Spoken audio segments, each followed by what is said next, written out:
સર્વ વૈષ્ણવોને જય શ્રી કૃષ્ણ. પ્રભુ નંદ કુમારો મે સ્વામીની વૃષભાનુજા કૃતાર્થોહમ કૃતાર્થોહમ કૃતાર્થોહમ ન સંશયઃ. ગોકુળના નંદ બાબાના કુમાર શ્રી કૃષ્ણ મારા સ્વામી છે અને બરસાનાના વૃષભાનજીના પુત્રી શ્રી રાધિકાજી મારા સ્વામીની છે. તેથી જ હું કૃતાર્થ છું, કૃતાર્થ છું, કૃતાર્થ છું. તેમાં કોઈ સંશય કે શંકા નથી. અગાઉ આપણે જોયું કે વ્રજભૂમિના ભાંડીર વનમાં ખુદ બ્રહ્માજીએ પ્રગટ થઈને રાધાના પિતા તરીકે શ્રી રાધાનું લગ્ન પ્રભુ સાથે કરાવ્યું. પ્રભુ કહી રહ્યા છે કે આ દૈવી ઘટનાને બાદ કરતા એવો એક પણ પ્રસંગ આ ભૂલોક પર અમારી વચ્ચે બન્યો નથી કે જેનાથી અમે પતિ પત્ની છીએ તેની કોઈને પણ પ્રતીતિ થાય. આટલું કહીને શ્રી કૃષ્ણ સહેજ અટક્યા અને પછી પ્રેમાર્ધ નયને પોતાને નિહાળી રહેલા પોતાના પતિપરાયણા પટરાણી સામે જોઈને કહેવા લાગ્યા, વળી આ દૈવી ઘટના બની ત્યારે મારી અને શ્રી રાધાની માનવ દેહે ઉંમર કેટલી હતી તે તમારાથી ક્યાં અજાણ્યું છે? છતાં તમે વિચાર કરો કે જેણે જન્મતાની સાથે જ પૂર્વજન્મના સંસ્કારના બળે મને જ પોતાનો પતિ માની લીધો અને બાલ્યાવસ્થાની નિર્દોષ રમત જેવી કહી શકાય એવી અમારી બાળલીલાઓનું ચિરંતન સ્મરણ ભાથું ગાંઠે બાંધી રાખીને જે નારીએ મન વચન કર્મથી મને જ પોતાનો પતિ પરમેશ્વર ગણીને આખું સુદીર્ઘ આયુખું મારા વિયોગમાં સ્વમાન ભેર અને ખુમારીથી વિતાવ્યું તે શ્રી રાધારૂપની પતિપરાયણતાની તોલે રામાવતારની શ્રી સીતારૂપની પતિપરાયણતા તો કાંઈ વિસાતમાં જ નથી એમ હું માનું છું. આટલું બોલતા બોલતા શ્યામ સુંદર ફરી રાધા મહાભાવમાં ડૂબી ગયા. થોડી ક્ષણો નીરવ પસાર થઈ ગઈ. પછી જાણે અંતરના ઊંડાણમાં ગોપિત કંઈ રહસ્ય માનવી તંદ્રાવસ્થામાં સ્વગત અભિવ્યક્ત કરે તેમ શ્રી કૃષ્ણ બોલવા લાગ્યા. પગે ચાલીને આવજા થઈ શકે એટલું જ અંતર હતું ગોકુળ અને મથુરા વચ્ચે. શું કીધું પ્રભુએ? કે પગે ચાલીને આવજા થઈ શકે એટલું ઓછું અંતર હતું ગોકુળ અને મથુરા વચ્ચે. કાંઈક ગોપ ગોપાંગનાઓ તો મહી માખણ વેચવા પણ રોજ ગોકુળથી મથુરામાં આવતા હતા, પણ આ માનુની રાધા એકવાર પણ મને મળવા મથુરા નથી આવી. એણે ધાર્યું હોત તો એ મને કોઈકની જોડે સંદેશો પણ મોકલી શકી હોત, યા કોઈને કોઈ બહાને મને યમુના કિનારે મળવા આવવાની ફરજ પણ પાડી શકી હોત. પણ એ સ્વમાની નારીએ આમાંનું કંઈ પણ ન કર્યું અને મેં ગોલોકમાં જે ઠપકો આપેલો હતો તેના પ્રત્યુત્તરમાં તેણે જે પ્રતિજ્ઞા લીધેલી તે અક્ષરશઃ તેણે જીવનભર પાળીને બતાવી. પ્રભુએ શું કીધું કે શ્રી રાધા ઈચ્છ્યું હોત તો મને સંદેશો પણ મોકલી શકત, મળવા પણ આવી શકત, પણ એમણે આમાંનું કંઈ જ ના કર્યું. કેમ ના કર્યું? કારણ કે ગોલોકમાં પ્રભુએ જે ઠપકો આપ્યો હતો તેના પ્રત્યુત્તરમાં તેમણે જે પ્રતિજ્ઞા લીધેલી તે જીવનભર પાળી બતાવી. ઉપરથી મેં ઉદ્ધવજીને એની પાસે સંદેશો લઈને મોકલ્યા ત્યારે પણ એણે સામેથી મને જાણે મારી મર્યાદાનું ભાન કરાવતી હોય તેમ કહેવડાવ્યું. આપ વ્રજમાં પુનઃ પધારો તો અમને કેટલો બધો આનંદ થાય એ આપ જાણો છો. શ્રી રાધાએ ઉદ્ધવજી પાસે શું કહેવડાવ્યું હતું કે પ્રભુને કહેજો કે આપ વ્રજમાં પુનઃ પધારો તો તમને ખબર છે કે અમને કેટલો બધો આનંદ થાય. છતાં જો એમ કરવાથી આપને સહેજ પણ કષ્ટ થતું હોય તો આપ આ બાજુ ના આવશો. વળી આપ મથુરા છોડીને અત્રે આવો જ નહીં તો અમને કેટલું બધું દુઃખ થાય એ પણ આપનાથી ક્યાં અજાણ્યું નથી. છતાં જો આમ કરવાથી આપના મનને સુખ શાંતિ પ્રાપ્ત થતા હોય તો આપ સદા સર્વદા ત્યાં જ નિવાસ કરજો. આહા, કેટલો મોટો ત્યાગ અને કેવી આ ભક્તિ! આટલું રહસ્ય પ્રાગટ્ય અનાયાસે થઈ ગયું કે આયાસપૂર્વક. પણ આ કથન પૂર્ણ થતાં જ જાણે પોતે પુનઃ દ્વારિકાધીશનું અસ્તિત્વ અંગીકાર કરી લેતા હોય એ રીતે શ્યામ સુંદરે શ્રી રૂકમણી પાસે જળ માંગ્યું. અને આજે તો વચ્ચે દાસીનો વિક્ષેપ પણ જેમને સ્વીકાર્ય ન હતો તેવા પટરાણીએ પહેલેથી જ જળ પ્રબંધ કરી રાખ્યો હતો.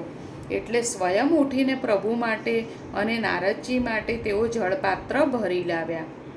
જલપાન કરીને પ્રભુએ હવે સીધે સીધું નારદજીને જ જાણે શ્રી રાધા મહાત્મયનું પ્રવચન ભાથું ન બંધાવતા હોય એ રીતે કહેવા માંડ્યું.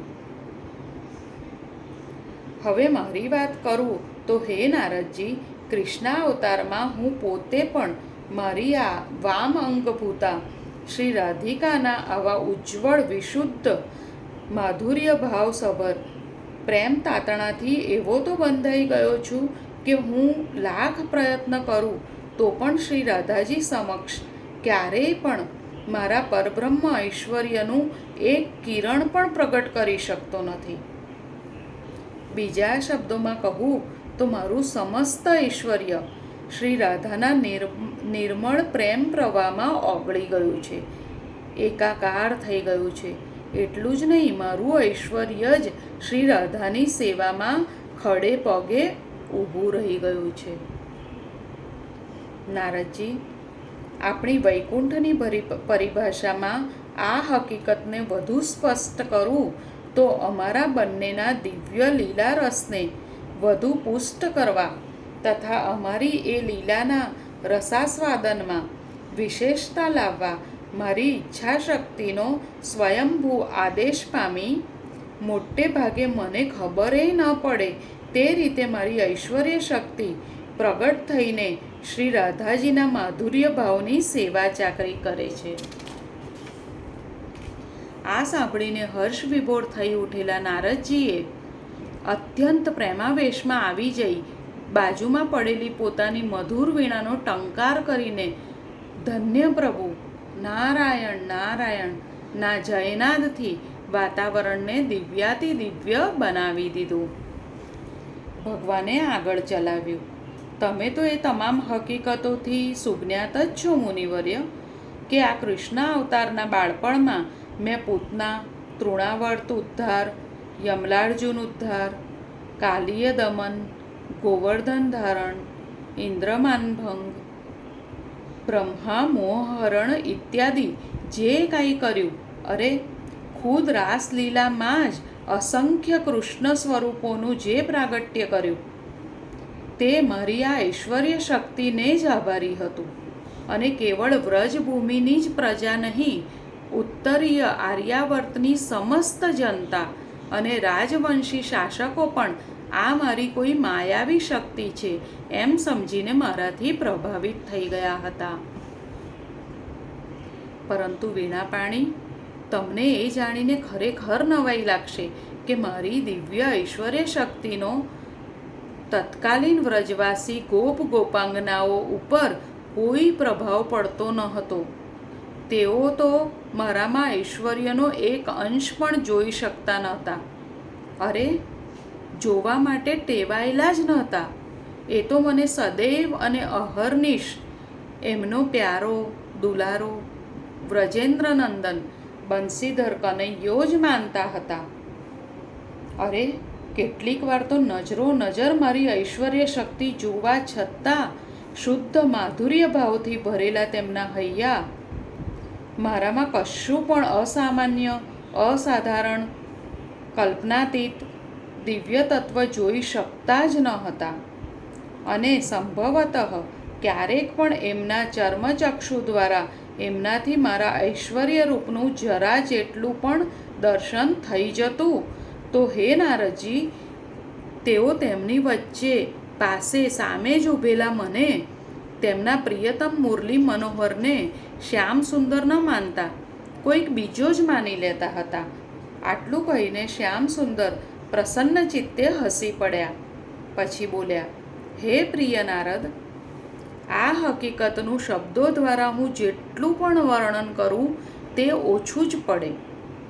તેમ હોવાથી તમારી જિજ્ઞાસા સંતોષવા હું હવે પેલો દિવ્ય અને તદ્દન સત્ય પ્રસંગ કહી જ દઉં છું, જેની શરૂઆત મેં ગઈકાલ રાત્રે જ કરેલી.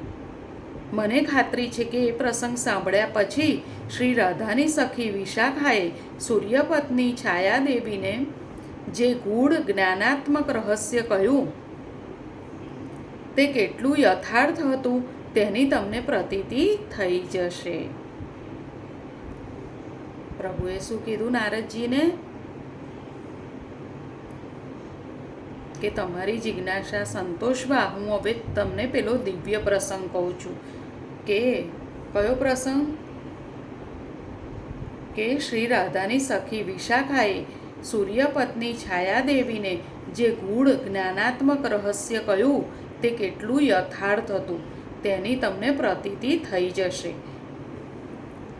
પ્રભુ આગળ કીધું, મેં ગઈકાલે કહેલું તેમ ગોપી સમૂહની મૂળ સ્વરૂપા શ્રી રાધા સાથે એકાંતમાં રાસ વિહાર કરવાની સ્વરૂપમયી સ્ફૂર્ણા થઈ આવતા મેં ખાનગીમાં શ્રી રાધા સમક્ષ આ ઈચ્છા પ્રગટ કરી અને એને પેલા પ્રેમ નિકુંજમાં ઝટપટ આવી જવાનો ઈશારો કરીને હું એકાએક રાસ સ્થળેથી અંતર્ધ્યાન થઈ ગયો.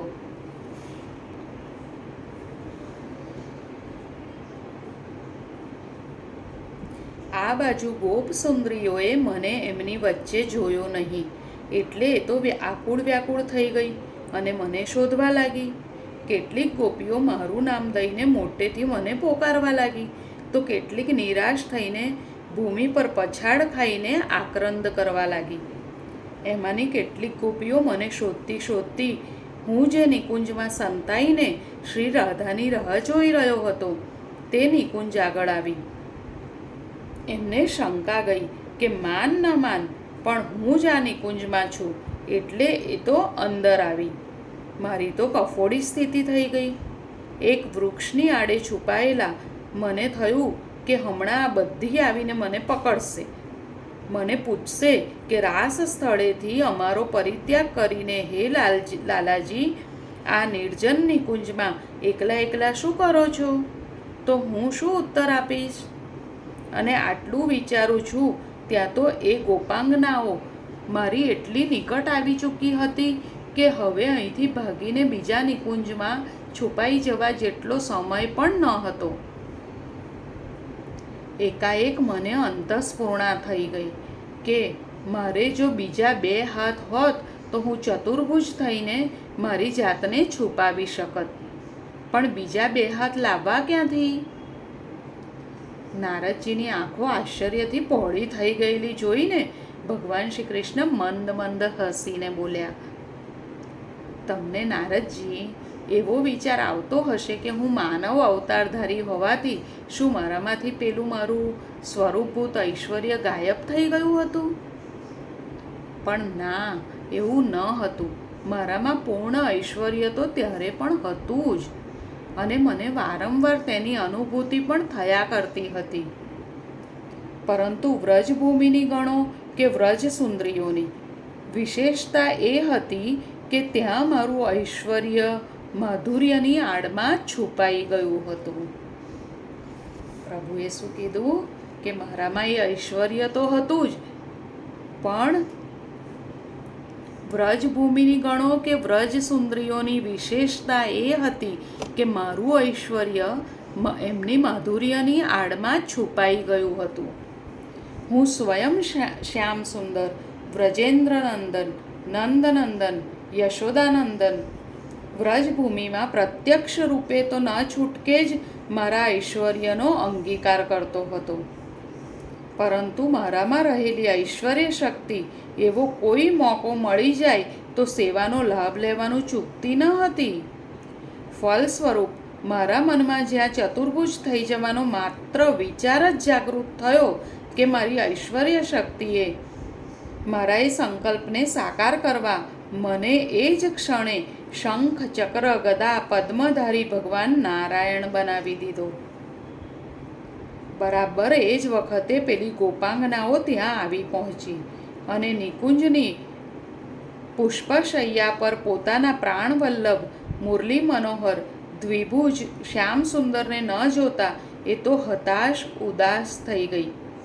ત્યાં એકાએક તેમણે ચતુર્ભુજ નારાયણ સ્વરૂપે મને જોયો અને તરત જ તેમના હૈયામાં ઉછળતો થનગનતો પેલો કાંતાભાવ, પ્રિયાભાવ સંકોચાઈ ગયો, સીમિત થઈ ગયો.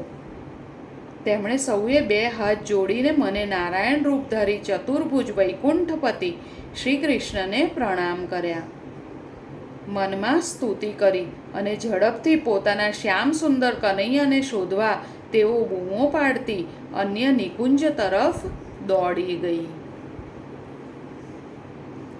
હે નારદજી, ત્યાર પછી થોડી જ ક્ષણોમાં પૂર્વ સંકેતાનુસાર શ્રી રાધા ત્યાં આવી પહોંચી. ગોપાંગનાઓના ચાલ્યા ગયા પછી પુનઃ નિર્જન નિર્વિઘ્ન બની ગયેલી નિકુંજમાં મારી પ્રાણવલ્લભા શ્રી રાધાને આવેલી જોઈને હું અત્યંત પ્રફુલ્લિત થઈ ગયો અને આજે તો 4 હાથે મારી નિકુંજેશ્વરી રાસેશ્વરી શ્રી રાધિકા સંગ દિવ્ય પ્રણયાનંદની અલૌકિક મસ્તી લૂંટવાનો લહાવો લઈશ એવું વિચારીને હું હવે વધારે પ્રસન્ન ચિત્ત થઈ ગયો. પરંતુ આ શું મુનિવર? મને ખુદને જોઈને અત્યંત આશ્ચર્ય થયું કે જેમ જેમ શ્રી રાધા મારી નજીક આવતી ગઈ તેમ તેમ અત્યંત તેજ ગતિથી મારી અન્ય 2 ભુજાઓ વિલુપ્ત થઈ રહી હતી. જેમ જેમ શ્રી રાધા મારી નજીક આવતી ગઈ તેમ તેમ અત્યંત તેજ ગતિથી મારી અન્ય 2 ભુજાઓ વિલુપ્ત થઈ રહી હતી. મેં લાખ પ્રયત્ન કર્યો કે અત્યારે કોઈ પણ રીતે હું પ્રિય રાધાને ચતુર્ભુજ સ્વરૂપે જ મારા 4 બાહુપાશમાં જકડી લઉં, પરંતુ મારા મનમાં જ રહી ગઈ. મંદ મંદ મલકાતી શ્રી રાધાએ નજીક આવીને જ્યાં મારા પર પોતાની પ્રેમાળ ભાવપૂર્ણ નજર ઠેરવી કે તે જ ક્ષણે હું દ્વિભુજ કૃષ્ણ કનૈયો જ રહી ગયો. મારા પેલા 2 બાહુ તો ક્યારનાએ અંતર્ધ્યાન થઈ ગયા હતા.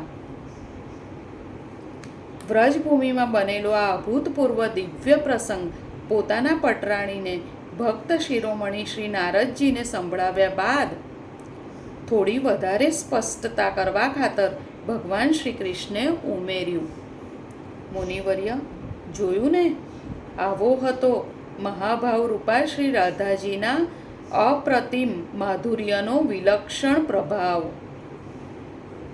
શું કીધું પ્રભુએ?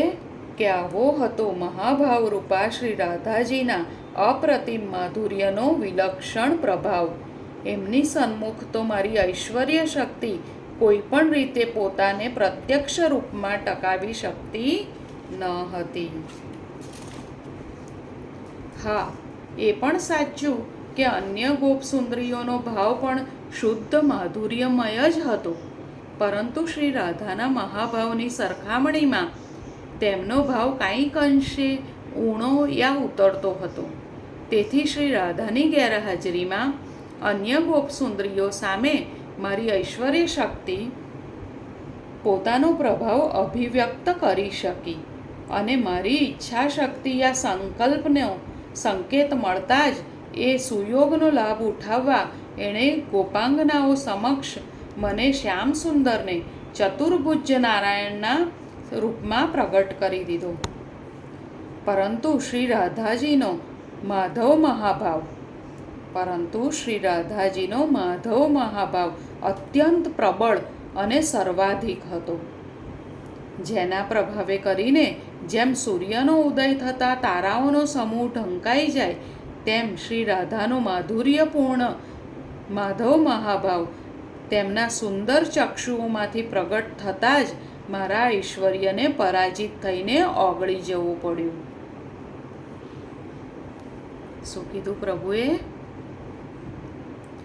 શ્રી રાધાજીનો માધવ મહાભાવ અત્યંત પ્રબળ અને સર્વાધિક હતો, જેના પ્રભાવે કરીને જેમ સૂર્યનો ઉદય થતાં તારાઓનો સમૂહ ઢંકાઈ જાય, તેમ શ્રી રાધાજીનો માધુર્યપૂર્ણ માધવ મહાભાવ તેમના સુંદર ચક્ષુઓમાંથી પ્રગટ થતાં જ મારા ઐશ્વર્યને પરાજિત થઈને ઓગળી જવું પડ્યું. હવે હે મુનિ શ્રેષ્ઠ, તમે તમારી વિચક્ષણ બુદ્ધિ પ્રતિભાથી સ્વયં નિર્ણય કરો કે વેદની ઋચાઓ જેટલી પવિત્ર આ ગોપાંગનાઓ જો રાધાજીના મહાભાવ આગળ પાણી ભરતી હોય, મારી સર્વશક્તિમાન ઐશ્વર્ય શક્તિ ખુદ જેમના પાવિત્ર અને નિષ્કલંક ચારિત્ર આગળ પરાજિત થઈ જઈને વિગલિત થઈ જતી હોય, તો પછી રામાવતારમાં આ જ દેવીએ સીતાજીનું રૂપ ધારણ કરીને જે ભૂમિકા અદા કરેલી, તેને તમારા જેવી સર્વજ્ઞ વ્યક્તિ જો કૃષ્ણ અવતારમાં રાધાજીનું રૂપ ધારણ કરીને તેમણે જે મહાન ત્યાગ, તપ, ભક્તિ અને સમર્પણનું પ્રોજ્વલ ઉદાહરણ પૂરું પાડ્યું છે, તેની સમકક્ષ ગણે તો બીજા કોઈને ભલે કાંઈ દુઃખ ન થાય, પણ મને તો પારાવાર દુઃખ થાય એ સ્વાભાવિક છે. આખરે તો આ સંસારરૂપી રંગભૂમિ ઉપર આ બંને નારી પાત્રો ભજવનારી મૂળભૂત શક્તિ તો એક જ છે, અને એ તો મારી ગોલોકેશ્વરી શ્રી રાધિકા જ છે. છતાં સ્થળ, સમય અને સંજોગો જોઈને જો આ બંને સ્વરૂપોનું તટસ્થ મૂલ્યાંકન મારે કરવાનું હોય, તો હું સીતાજી પ્રત્યે મને પૂર્ણ આદર, માન અને ભારોભાર પ્રેમ હોવા છતાં રાધાજીની આજીવન તપશ્ચર્યા, અભૂતપૂર્વ ત્યાગ, સર્વોત્તમ સમર્પણ, યમુનાસમ નિર્દોષતા અને ગંગાસમ પવિત્રતા તો સર્વશ્રેષ્ઠ રહેશે, એમ કયા વિના રહી શકતો નથી.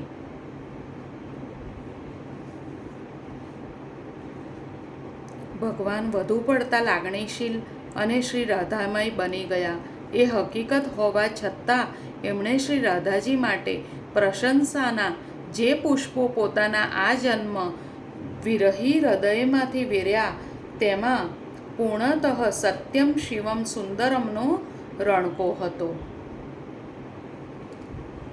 એની તો ન નારદજી ના પાડી શકે તેમ હતા અને ન લક્ષ્મી રૂપાશ્રી રૂકમણીજી. બંનેએ ક્રમશઃ પ્રભુના શ્રીચરણમાં પ્રણામ કરીને મનોમન વ્રજેન્દ્ર નંદિની શ્રી રાધિકાજીને સાષ્ટાંગ દંડવત પ્રણામ કર્યા. તેથી અંતર્યામી અવિનાશ અત્યંત પ્રસન્ન થઈ ગયા. આજે અહીંયા સુધી રાખીએ, ફરી જલ્દી મળીએ. જય શ્રી કૃષ્ણ. રાધે રાધે.